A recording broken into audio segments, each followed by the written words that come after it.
ओम शांति। आज प्यारे मीठे भगवान की मीठी मुरली मंथन की डेट है 24 अगस्त 2021। तो आज मीठे मीठे बाबा अपने बच्चों से कह रहे हैं कि जो कुछ भी अब तक पढ़े हो ना, उसे भूल एक पिता को याद करो, क्योंकि जो भी हमने पढ़ा है ना, वो सब इस मायावी दुनिया का है, जिससे देहधारी से संबंध होता है। इसलिए परमात्मा कहते हैं कि देह के सब नियम कानून भूल जाओ, अब आत्मा के गुणों में टिको, क्योंकि परमात्मा आ चुके हैं। परमात्मा उसी से मिल सकते हैं जो अपने आप को आत्मा समझता है। आगे बात समझ में? भगवान इसीलिए कह रहे मीठे बच्चे में कि अब जो कुछ पढ़ा है, अब तक जो कुछ सुने हो, वो सब कुछ भूल एक ईश्वर को याद करो, क्योंकि एक ईश्वर जिसके लिए सभी धर्म पिताओं ने एक उंगली दिखाई और ऊपर की ओर, वो आ चुका है और वही आकर हमें मनुष्य देवता बना रहा है। अच्छा, ये बात तो सभी जानते हैं ना, कृष्ण जी को श्री कृष्ण किसने बनाया? राम जी को श्री राम किसने बनाया? पता है? परिवार ने। और आज हम परिवार से हुए प्रॉब्लम से इतने ज़्यादा फंस जाते हैं कि बस लगता है कि अब तो कोई है ही नहीं, सारे दरवाजे बंद हो गए। जबकि कामयाबी के बारे में कहते हैं ना कि दरवाजे उन्हीं के लिए खुलते हैं जो उन्हें खटखटाने की ताकत रखते हैं। खटखटाने मतलब उनसे जूझने की, उनसे आगे बढ़ने की हिम्मत रखते हैं। ये नहीं सोचते कि अब तो मेरा वक्त रुक गया। सफलता वहीं पर रुक जाती है जब किसी प्रॉब्लम से, परेशानी से, बहुत बड़ी मुसीबत से हम अपने आप को रोक लेते हैं, फंस जाते हैं। हमारी मन बुद्धि वहाँ पर अटक जाती है। जैसे पानी की धारा, हाँ, जब बहती जाती है तो वो साफ रहती है, लेकिन जब वो जम जाती है तो वहाँ पे काई जम जाता है, होता है ना। तो मन बुद्धि को कभी भी एक जगह पे टिका नहीं देना कि मेरे साथ ऐसा हो गया, फलना ने, मेरे परिवार ने ऐसा किया। राम जी को यदि केकई के द्वारा वनवास नहीं भेजा जाता तो श्री राम नहीं बनते, मर्यादा पुरुषोत्तम नहीं बनते। उसी तरह कृष्ण जी को उनके मामा ऐसे उनके साथ बुरा नहीं करते, उनके साथ दुष्टता नहीं करते, तो वो श्री कृष्ण नहीं बनते। इसीलिए जब भी कोई प्रॉब्लम आए तो मुस्कुराइए, क्योंकि जीवन आपको महान बनने का अवसर दे रही है। एक परिवर्तन अपने अंदर लाना है। तो यही भगवान हमसे चाहते हैं।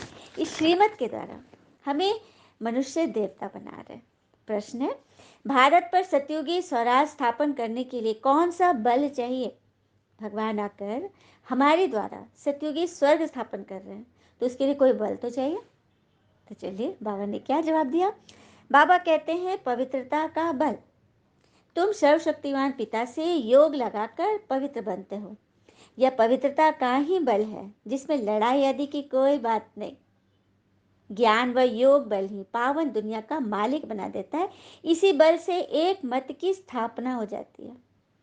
ज्ञान और योग का बल, ज्ञान से बड़े बड़े राजाओं की भी मति सही दिशा में आ जाती है। पवित्रता में जो वो बल है, हम इस कथा से समझते हैं। इस प्रसंग से एक बार की बात है, एक भिक्षुक भिक्षा मांग रहा था, तो राजमहल के बाहर से गुजर रहा था। तो राजमहल के जो चौकीदार थे, उन्होंने अंदर से उनके लिए भीख लाया और पूरा कटोरा भर दिया चावल से। हाँ, तो वो भिक्षुक बोला कि मुझे इतना नहीं चाहिए, इसमें से आधा निकाल लो, मैं बस आज भर का भिक्षा मांग रहा हूँ, मुझे कल की चिंता नहीं है। तो उस चौकीदार को मतलब बड़ा आश्चर्य लगा कि ये भिक्षुक भिक्षा मांग रहा है भोजन अपना यापन के लिए, और जब पूरा मिल गया तो उसको लौटा रहा है। तो खबर राजा तक पहुंची। राजा वहाँ आए। राजा थे अजातशत्रु, मगध देश के समय के। तो वो जब आए तो भिक्षुक ने उसे वही बात बोली कि मुझे नहीं चाहिए, आप लोग ले लीजिए। तो राजा बड़ा खुश हुआ। अब बोला कि सुनो, तुम ये अनाज तो ले ही लो, उसके बदले मैं तुम्हारी संतुष्टता से इतना संतुष्ट हूँ, इतना खुश हूँ कि मैं तुम्हें एक गिफ्ट देना चाहता हूँ। और राजा ने अपना मुकुट खोलकर उसको दे दिया गिफ्ट। भिक्षुक लाख मना करता रहा कि मैं इसका क्या करूँगा, लेकिन राजा बोला कि नहीं, मैं तुमसे बहुत खुश हूँ। वो दे दिया। अब वो चल दिया। वो था महात्मा बुद्ध का शिष्य। तो वो जाकर के गौतम बुद्ध को वो दे दिया मुकुट। वो क्या करता, बुद्ध जी ने मुकुट देखा और अपने शिष्य आनंद से, जिनका बड़ा प्रिय थे, उनसे कहा कि चलो राजभवन जाने का समय आ गया है। तो आनंद ने पूछा क्यों? क्योंकि हमारे महाराज पीड़ा में हैं। कुछ समझ में नहीं आया आनंद को कि कैसे आप समझ गए। हाँ, मुझे बिल्कुल आभास हो गया कि वो पीड़ा में है। तो ये लोग दोनों वहाँ चले। तो राजा ने बड़ा स्वागत किया, बहुत अच्छे से बिठाया। तो जब बुद्ध जी ने उनसे उनकी पीड़ा का कारण पूछा कि तुम्हारे अंदर कौन सा ऐसा दर्द है कि तुम राजपाट से उब रहे हो। महात्मा बुद्ध ने ये समझा कोई राजा अपना मुकुट दे दे मतलब कि वो राजपाट में भी इंटरेस्टेड नहीं है। तो अजातशत्रु ने बोला कि आप सही समझे, मैं अब अपने किए से बहुत पछता रहा हूँ, क्योंकि इस मुकुट की वासना ने, राजपाट की चाहना ने मुझसे मेरे हाथों अपने पिता का को मरवा दिया। मेरी माँ की मति मतलब छीन हो गई है, याददाश्त चली गई, वो मुझसे बात नहीं करती। मेरा अपना प्रेम मुझे स्वीकार नहीं कर रहा है। मुझे शांति चाहिए, नहीं तो मैं पागल हो जाऊंगा। तो गौतम बुद्ध ने बोला कि शांति तो तुम्हारे अंदर ही है, उसे बाहर मत खोजो। हाँ, वीणा के तारों से सीखो, न उसे अधिक खींचो न उसे ढीला दो, दोनों के भी सामंजस्य होना चाहिए। तो तुम अपने अंदर के तारों को पहचानो तो अवश्य ही संगीत उभरेगा। तो अजातशत्रु ने, लेकिन मैं बहुत ग्लानि से मर रहा हूँ। तो उस पर भी जवाब दिया कि ग्लानि में हो तो ग्लानि से उसके पीछे की ओर पहुंचो और जड़ तक, बिंदु तक पहुंचो और उस बिंदु को पहचानो और उसे ध्वस्त करो, उसे खत्म करो। मतलब जड़ तक पहुंचो और वहां पर शांत हो जाओ। कितनी सुंदर बात है। उसके बाद अजातशत्रु उनका शिष्य भी बन गया। मतलब कहने की बात है कि कितने अच्छी रीति से शांति तक हम पहुंच सकते हैं। तो इसके लिए कौन सा बल? पवित्रता का बल। जो राजा अपने बाहुबल से पता नहीं कितना क्राइम किया, कितना लूटपाट मचाया, हाँ, लेकिन उसे शांति नहीं मिली, धन से सुख नहीं मिला, वो धन ही सारा बांटने को तैयार हो गया। तो सच्ची शांति पवित्रता से आती है। इसके लिए कोई लड़ाई आदि करने की कोई दरकार नहीं है। गीत है आज की मुरली का, आखिर वह दिन आया आज। सुंदर सा गीत है ना, जो आत्माएं गा रही है। जब भगवान आ गए ना, मिल गए आज मेरे भगवन, मिल गए आज मेरे भगवन, आज मेरे जमी पर नहीं है कदम। आत्माएं खुशी में बाबा की याद में गा रही है कि भगवान आखिर आ ही गए। ओम शांति। बाबा बैठ बच्चों को गीत का सार समझाते हैं और बच्चे भी जानते हैं कि खेवैया व बागवान व सदगति दाता तो एक भगवान ही है। दुनिया में सभी भक्ति करते जीवन मुक्ति के लिए, परंतु जीवन मुक्ति दाता तो एक शिव परमात्मा ही है, यह कोई नहीं समझते। गाते भल है कि शिव परमात्माए नमः, ओम नमः शिवाय, मगर उनकी जीवन कहानी को कोई नहीं जानते कि शिव कौन है, क्यों उन्हें भोले भंडारी कहते हैं, वो कब आते हैं, क्या करते हैं, क्यों उन्हें दुख हरता सुख करता, कहते कौन सा सुख देकर गए, नहीं मालूम।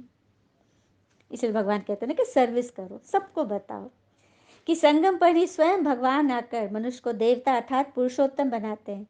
क्योंकि इस समय के मनुष्य उत्तम नहीं है, कनिष्ठ है। तो उत्तम, मध्यम, कनिष्ठ। तो जो अच्छी रीति पढ़ेंगे, धारण करेंगे, उनको उत्तम सतोगुणी कहेंगे।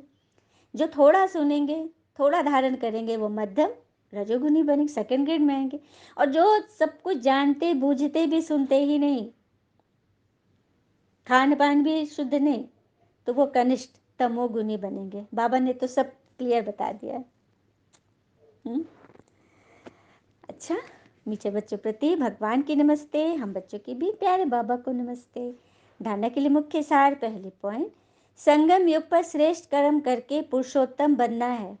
कोई भी ऐसा कर्म नहीं करना है जो कनिष्ठ बन जाए। संगम युग पर श्रेष्ठ कर्म करना है और भगवान कराने के लिए आप पहुंचे हैं। दूसरी पॉइंट, गुप्त रूप से भगवान का मददगार बन भारत को स्वर्ग बनाने की सेवा करनी है। अपने ही तन मन धन से भारत को स्वर्ग बनाना है। याद व पवित्रता का बल जमा करना है। वरदान है, अपने असली संस्कारों को इमर्ज कर सदा हर्षित रहने वाले ज्ञान स्वरूप भव। अपने असली संस्कारों को इमर्ज कर सदा हर्षित रहने वाले ज्ञान स्वरूप बनो। तो हमारा हर्षित संस्कार क्या है, असली संस्कार क्या है, कैसे हम उसको अपने में धारण करेंगे? तो उसके लिए एक छोटा सा कोटेशन है। When nobody else celebrates you, when nobody else celebrates you, learn to celebrate yourself. When nobody else compliments you, then compliment yourself. It's not up to other people to keep you encouraged. It's up to you. Encouragement should come from inside. अर्थात जब कोई भी आपकी खुशी में शामिल नहीं है, कोई भी आपको नहीं समझ रहा है, तो क्या करना है? खुद को समझो। जब कोई आपको कम्प्लीमेंट नहीं करे, कोई कोई आपकी प्रशंसा नहीं करे, कोई आपको नहीं वैल्यू दे रहा है, तो खुद को वैल्यू दो, अपनी प्रशंसा खुद करो। तो ये नहीं है कि हम दूसरों पर डिपेंड रहें, बल्कि खुद को इनकरेज करें। क्योंकि इनकरेजमेंट हमारे अंदर से आनी चाहिए कि हम सक्षम हैं, हम बहुत ताकतवर, हम रुकने वाले नहीं हैं, हम तो बढ़ने वाले हैं। और कहते हैं ना कि अपनों का साथ बहुत आवश्यक है। सुख हो तो बढ़ जाता है और दुख हो तो घट जाता है। बाबा तो बार बार कहते हैं कि सर्टिफिकेट लेना है, 3 सर्टिफिकेट, एक स्वयं से, एक बाबा से और एक परिवार से। आगे भी बताया गया ना श्री राम और श्री कृष्ण कैसे बने, परिवार के कारण, है ना। तो परिवार में यदि कोई प्रॉब्लम आ रही है, कुछ बातें हो रही हैं, तो घबराना नहीं है। प्रकृति हमारी परीक्षा ले रही है हमें और आगे बनाने के लिए। तो जो बाबा ने कहा कि अपने असली संस्कारों को इमर्ज करो, तो सुनते हैं, जो बच्चे ज्ञान का सिमरन कर उसका स्वरूप बनते हैं, वो सदा हर्षित रहते हैं। सदा हर्षित रहना यह ब्राह्मण जीवन का असली संस्कार है। आगे समझ में, असली संस्कार कौन है? सदा हर्षित रहना। दिव्य गुण अपनी चीज़ है, निजी प्रॉपर्टी है ना। अवगुण माया की चीज़ है, जो संग दोष से आ जाते हैं। यदि कुसंग का संग करेंगे तो उनके अवगुण आ जाएंगे हमारे अंदर। तो अब उसे पीठ दे दो, मतलब उसकी तरफ पीठ कर लो कि अवगुण का संग हमें नहीं करना है, और अपने ऑल माइटी अथॉरिटी की पोजीशन में रहो, तो सदा हर्षित रहेंगे। किसकी तरफ पीठ देना है? अवगुण की तरफ, अपने विकारों की तरफ, अपनी कमजोरियों की तरफ पीठ दे दो, और अपने ऑल माइटी अथॉरिटी, मतलब अपने मास्टर सर्वशक्तिवान की सीट पर सेट रहो, तो कभी अपसेट नहीं होंगे। कोई भी आसुरी व व्यर्थ संस्कार सामने आने की हिम्मत भी नहीं रख सकेंगे। समझ में आया? सीट का महत्व समझ में आता है। जैसे पीएम है, सीएम है, सीट पर है, तो उनकी कितनी वैल्यू, जो बोलेंगे वो फरमान बन जाएगा, लोगों को सबको कानून बन जाएगा, है ना।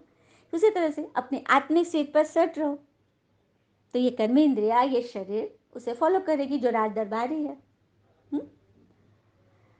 सीट पर जो सेट होगा राजा, राजा है ही नहीं सीट पे, तो प्रजा तो अपनी मनमानी करेंगे ही, राज दरबारी मंत्रीगण सब अपनी मनमानी करेंगे। यहाँ वही हो रहा है, आत्मा अपनी सीट पर सेट ही नहीं है। तो उसे सीट पर बिठाने के लिए हमें रोज रोज भगवान से कनेक्ट रहना है और श्रीमत का पालन करना। अभी बाबा ने बोला ना, जो नंबर 1 होंगे वही उत्तम बनेंगे, सतोगुणी, जो ज्ञान सुनेंगे, अच्छी रीति धारण करेंगे, धारण कराएंगे, सेकंड थर्ड फिर अपने पुरुषार्थ अनुसार होगा, जैसा पढ़ेंगे। हिम्मत ही नहीं रखेंगे वैर संस्कार, आसुरी संस्कार सामने आने का, जब हम सीट पर सेट रहेंगे। स्लोगन, संपूर्णता का लक्ष्य सामने रखो, तो संकल्प में भी कोई आकर्षण आकर्षित नहीं करेगा। हम संपूर्ण हैं। अपने संपूर्ण स्वरूप को याद करो कि हम यही देवी देवता थे, हम ही पूज्य थे जो पुजारी बन गए, तो फिर से हमें पुजारी से पूज्य बनना है। इस लक्ष्य को सदा सामने रखो, तो संकल्प में भी कोई आकर्षण, आकर्षित अर्थात हमें न किसी की अच्छाई न किसी की बुराई प्रभावित करे। किसी भी चीज़ से हम ऊपर, आत्मिक स्थिति पर, सदा आत्मिक सीट पर सेट, अपने मास्टर सर्वशक्तिवान स्वरूप को याद रखेंगे कि भगवान हमारे साथ हैं।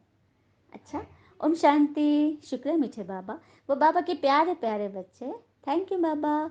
All is well always. ओम शांति।